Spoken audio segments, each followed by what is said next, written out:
మన భారతదేశపు పల్లెల్లో పండిన ఈ బంగారు గోధుమ. ఇది పంట కాదు, తరం తరాల పోషణ. కాని యంత్రం చేతుల్లో పడగానే అతి వేగంతో పిండడం, దాని సహజత పోయింది. పోషకాలు కోల్పోయి గోధుమ కాదు, బూడిదలా మారింది. ఆ యంత్రం పిండి ఇంటికి రాగానే రొట్టెలెండిపోయాయి. రుచే మౌనమైంది. అప్పుడే నాకు గుర్తొచ్చింది, నా ఇంటి ఆవరణలో ఉన్న ఆ పాత తిరగలి,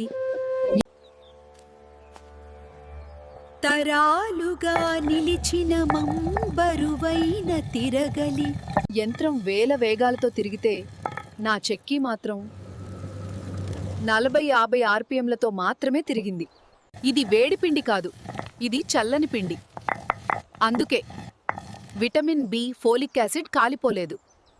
యంత్రం గోధుమను కోసేస్తే రాయి, దాన్ని మెల్లగా నలిపింది. గోధుమలోని సహజ నూనె పిండిలో కలిసిపోయి చల్లారిన రొట్టె మృదువుగా నిలిచింది.